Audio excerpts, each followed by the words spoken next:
Goeiedag en baie welkom. Ek is bly jy is vandag deel van hierdie gesprek.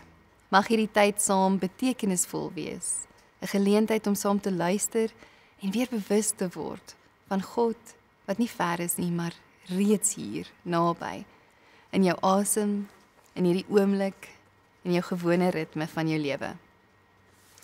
Daar word vertel van 'n jong student wat sy leraar vra, waar moet ek gaan om God te vind? En die leraar antwoord, as jy hom nie hier kan sien nie, sal jy hom moeilik ergens anders vind. En die student vra weer, maar hoe sien ek hom hier? En die leraar glimlag en sê, begin deur te kyk. Hierdie eenvoudige storie vat iets vas van wat ons almal ken, daardie gevoel dat God soms ver is, dat ons hom moet soek in die volgende seisoen, die volgende antwoord, die volgende vrede. Ons soek hom dikwels in 'n tyd wat makliker is, of in 'n situasie wat goed gaan, of iets wat uitgesorteer is. Ons kyk vorentoe, of ons kyk terug, maar vergeet dat waar ons God werklik kan ervaar, hier, nou is. As ons maar net kan erken dat wat ons nodig het, ons net by hom, ons bron kan vind. Die psalmdigter skryf, loof die Here, o my siel, en alles wat binne in my is, sy heilige naam. Loof die Here, o my siel, en vergeet geen een van sy weldade nie.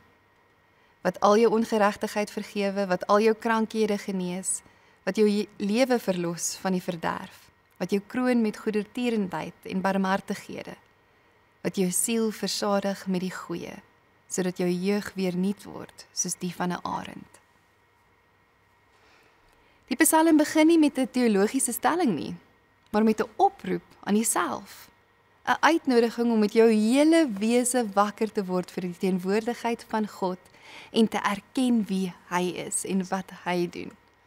Loof die Here, oor my siel, is minder 'n bevel en meer 'n herinnering. Wees teenwoordig. Erken wie voor jou is. Sien hom raak. Laat jou hele innerlike mens reageer op die werklikheid van God se goedheid wat jou omvou.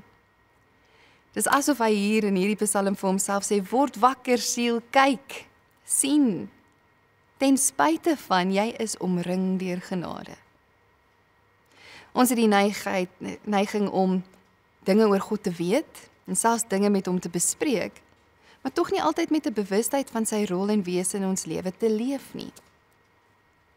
Maar soos wat ons groei in ons bewustheid, soos wat ons siele roep om wakker te word en hom voor ons te sien en in te neem, is dit soos om te beweeg van bloot weet dat daar lig is, tot actually staan in die son en die warmte daarvan in te neem.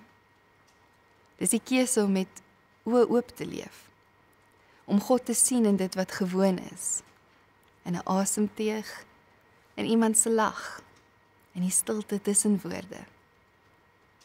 En dit nie net wanneer dit goed gaan nie, maar selfs wanneer dinge nie ideaal is nie. Dink aan die manier waarop Jesus geleef het toe hy op aarde was. Hy het geleef met 'n diep bewustheid van sy Vader se teenwoordigheid en voorsiening.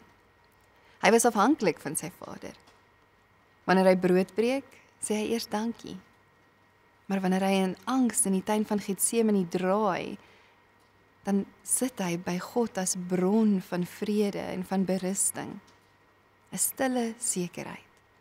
God is hier, selfs wanneer hy aan die kruis is. Hy sê, in my hande gee ek my lewe oor. Wanneer ons leer leef met God voor oë, ons siele wakker word vir hoe hy genees, hoe hy vergewe, hoe hy red, hoe hy voorsien, begin gewone oomblikke 'n ander glans dra. Ons sien genade waar ons dit nie verwag het nie. Ons sien vrede in die middel van spanning. Ons beleef dit. Goedheid in tye van skaarsheid. Sekuriteit wanneer die wêreld wankel. Wanneer ons besef hoe afhanklik ons van hom is vir alles, dan raak dit naderhand tweede natuur om na hom toe te draai om te ontvang wat hy gee en wat ek nodig het. Ek leer, ek moet na hom toe draai vir energie, vir krag, vir vrede, vir genade, vir fisiese voorsiening, vir alles. Psalm 103 roep ons na hierdie soort lewe. Wanneer Dawid sê, hy kroon jou met troue liefde en ontferming, is dit asof hy besef, dis nie iets wat wag om te gebeur of wat eendag gaan gebeur nie, dis reeds waar. God se liefde lê reeds soos 'n kroon oor ons lewens. Bewustheid is om met hierdie belydenis te lewe. God se troue liefde en ontferming spoel in my lewe in presies soos wat ek nodig het, selfs te midde van nie perfekte seisoene en situasies. So begin dalk bewus raak van verskillende tipe oomblikke in jou dag, goeies en uitdagendes. En stop by die oomblikke. Haal vir 'n oomblik asem. Erken dan aan jouself, Jesus is hier in hierdie goeie oomblik, maar Jesus is ook hier in hierdie uitdagende oomblik. Want as ons dit eers glo, as ek werklik bewus word van die God wat hier is in alles, dan verander dit hoe ek kyk, dit verander hoe ek dink en dit verander hoe ek voel. Nie omdat dit perfek raak of maklik is nie, maar omdat God daarin teenwoordig is. Ek is nie alleen nie. Ek is nie afhanklik van myself nie. Dankbaarheid is dan nie bloot gekoppel aan 'n positiewe gevoel oor goeie goed nie, maar dit rus in die wete dat God altyd daar is en altyd aan my regterhand is om te help en te ondersteun. Richard Rohr sê, we do not think ourselves into new ways of living, we live ourselves into new ways of thinking.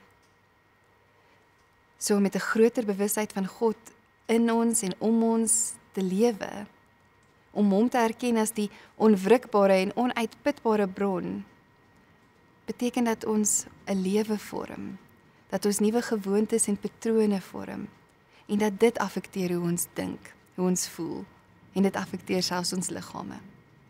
En ons kan rus in die vrede dat hy genoeg is. Ons kan dit aan ons hele wese begin voel. En dit is ware diep dankbaarheid, om hom te erken as die een wat alles is, en alles is wat ons ooit sal nodig hê. Bid saam met my.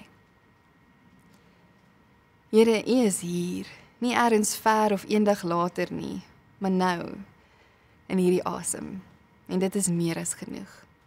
Laat ons oë oopgaan vir U teenwoordigheid in die gewone dinge van vandag, in 'n gesprek, in 'n stilte, in die moeilik en in die gewone, alles, Here.